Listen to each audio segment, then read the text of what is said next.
Namaste, namaste everybody. Bruce here from rootsoflife.org. And in this video today, I want to discuss the importance and then lack thereof of our lineage within Reiki. Right? So if you've never seen my site at rootsoflife.org, I am a Reiki practitioner and teacher. I'm globally trained among many other modalities like meditation, yoga, breath work, psychedelic therapy, and so on. I do a lot of these things for overarching holistic wellness. And my journey with Reiki started in 2006 officially, but I've been working with it or aware of it at least all my life. And at the moment, I'm very proud and very grateful of my current lineage, which is originating in Kyoto, Japan. And this is putting me right into the roots of Reiki. So I'm 3 teachers removed from Usui Sensei himself. So that puts me 4 teachers or 4 people removed from Usui Sensei. Now that's obviously really beautiful, and that's a really big honor to be able to go into the practice of Reiki kind of from its roots, right? Trying to go back to where Reiki came from, back to the understanding of it and the practice of it and so on. So why is that important? Why is it that we should be honoring and be proud of that? Well, here's my belief on that. Reiki is a very powerful experience because we're going inside the body, okay? When we start to expose ourselves, when we start to go in and we start to resonate with the energy of the universe, of Reiki, no doubt, and I'm sure a lot of you can resonate with this, we have really amazing experiences. We can have really cathartic experiences, really life-changing experiences. That might be a communication with angels, with deities, with the energy of the universe, with colors, with any type of awareness that you can imagine from this. So as we go deeper and deeper into that space and we start to turn further into that energy that flows within all of us, Reiki is within all of us. It's the energy of the universe, right? The problem here is that as our lineage becomes further and further removed from a source, and I'm not even talking about Usui Sensei as a source, because he's not, because Reiki has been around forever. It's instinctual. We know this, right? But when we're further and further removed, then that gives increasingly more people an opportunity to claim these experiences that we can have within Reiki as something that they have done or they've uncovered or they've experienced. I'm not going to name any branches of Reiki, but of course there's maybe 50 or 60 of them. And this also is in a video that I've made a while back now on which style of Reiki should you learn and is one more powerful than the other. And I'll put the link to that video here on the screen now. In that video, and here I'm just going to highlight it again, if anybody is making any claims that their style is more powerful than yours, or it's better, or it's more connected to angels, or whatever it might be, or energies, or money, or crystals, or whatever, none of that makes any sense because Reiki is the universe. So if everything in the universe is within the connection of the energy of Reiki, then how can it be better, right? And so we can see this problem coming in our lineage. Many people will have a lineage that is maybe 30 people or 20 people or whatever removed from Usui Sensei. Each link in that chain is an opportunity for the ego of the teacher to exist, right? And to me, the practice of Reiki is to become a seamless chain, a seamless lineage, so that my students can see the trainings and the teaching and everything that I've received from my teachers coming directly from Usui Sensei. And the idea here is that we become indistinguishable, right? So my job as a teacher is to teach all of my students in a way that they are so confident and strong and understanding in their stillness in their practice with Reiki that they can then become an indistinguishable link in that chain. Attachment creates suffering, and attachment comes from the ego. And so if we have an experience like, oh, I learned from this teacher and they are so much more powerful because of this and that and whatever, then we've attached, right? what I'm saying here is that, of course, I've just told you, I'm 4 people removed from Usui Sensei, so isn't that a form of attachment? It could very well be viewed as that. But the practice of being so close to Usui Sensei, the beauty of this is in the practice that he was putting forward himself, a practice of stillness, non-duality, and letting go, right? Sitting with the experience of Reiki, sitting with the flow of that energy, and just removing the idea of the self. If we have beliefs on, like, again, I hear these type of terms all the time, like 5D upgrades and multidimensional quantum this and, like angel Reiki this and that and whatever. Says who? That's a belief. All of that is a belief. So, if we go back to the traditional roots of Reiki, which are stillness and a lack of attachment, a cultivation of non-duality, as slow as it may be, but still a cultivation nonetheless. If we can find that in our teachers, then we can start to find perhaps a more still and honest reflection of sitting with the energy of the universe, right? That's the honor that I find in Lineage. That's the honor that I find in my training.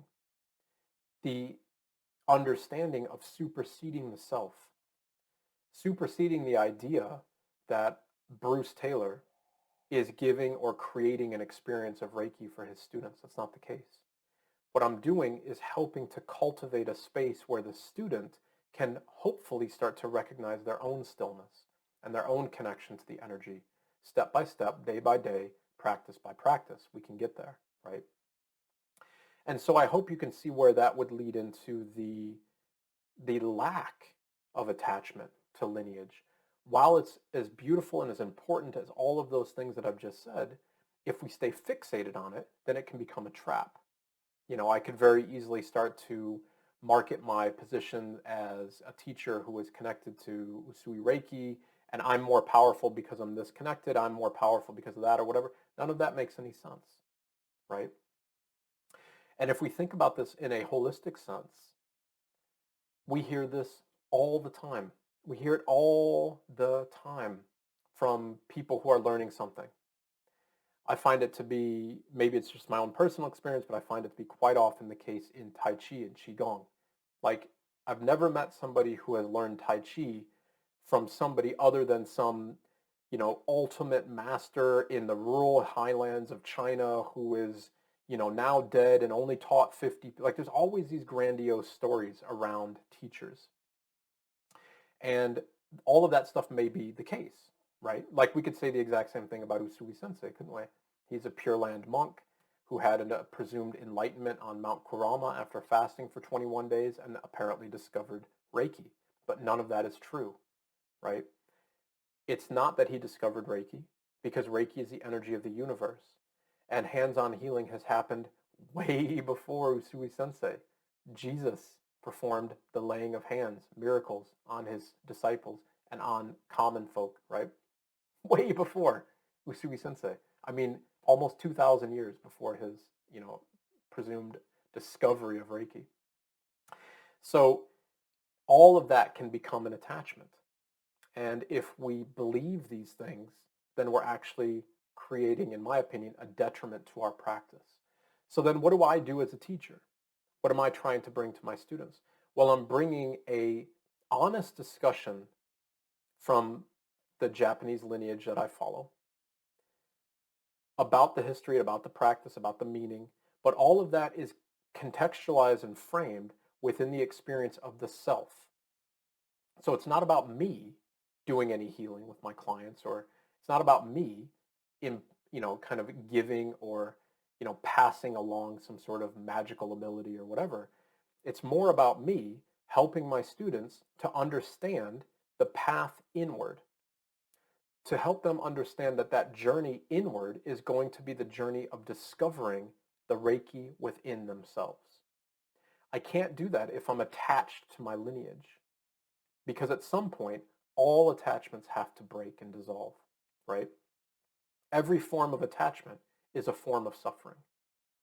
And so I'm equally proud of my lineage because it's helped me to understand that I need to let go of my lineage, right? So, again, to that video that I was speaking about which form of Reiki should you learn, the red flags to me are when teachers say that they've discovered this thing that's more connected to whatever. They are more powerful. They have a 5D chakra upgrade of their Reiki. They are able to connect you to angels. They are able to connect you to whatever. Like I've seen, again, I'm not going to say which form of Reiki this is, but I've personally studied a form of Reiki that has a side-by-side comparison. Like here's you after your Usui attunements. And it's kind of this kind of weak looking, you know, expression of the chakras. They look kind of small and all that. And then here's you after your practice of this other form of Reiki, and those chakras are like way more open and way more visible. What does that even mean? Like, that's just attachment and comparison, hierarchy, and ego. I'm better than you. So you have to pay me to learn the thing that I know that you don't know. That none of that makes any sense. So the beauty of this, of the lineage, at least from an Usui Reiki Roho perspective, is in the simplicity within which Usui Reiki Roho is taught. Meet the client, meet the student where they are, and help them via many different vehicles to understand the stillness that they can cultivate within themselves. When they cultivate that stillness, and when they're able to then teach that stillness and that path into the stillness of their students, then we create those indistinguishable links in the chain, right? So I hope that helps on the beauty and the attachment to our lineage, and I hope that helps maybe in your discussion or thoughts about maybe working with a teacher, finding a teacher, or what you would like to study. I would really encourage you to find a teacher who is going to be teaching from a place of stillness, from a place of non-duality, from a place of a lack of grandiose statements, right? From a lack of comments like, this practice is going to open up all of your chakras and going to ground you and balance you and do all these things, because that's already happening within you, right? We have to cultivate stillness. And within stillness, nothing else exists. That can be a long road for some people. It can be a shorter road for some people, and it can be a medium road for some people. It doesn't matter. It's still the same road. So find a teacher that helps you to bring everything inside, right? If it resonates with you, and if you're looking for a teacher, I'd be very happy to walk with all of you. Absolutely. It's my honor. It's my service to that indistinguishable chain that I'm working to cultivate with all of my students. And it's absolutely a pleasure, and it's absolutely an honor to do that. And in that process of self-discovery, you will find more in your own journey, because it's your journey. It's not framed within my context, or I'm going to do this for you, or I'm going to do this for you, or whatever. It's framed within the context of you're going to discover yourself via the guiding precepts and the guiding practices of Reiki, because that's what they do. It's internal, not external, right? We can't find that power or that meaning from an external teacher, because we have to find that internally, right? So I hope that helps. I hope that gives some clarity on the beauty and the attachment of lineage. Namaste, everybody. In Gassho. And as always, be well.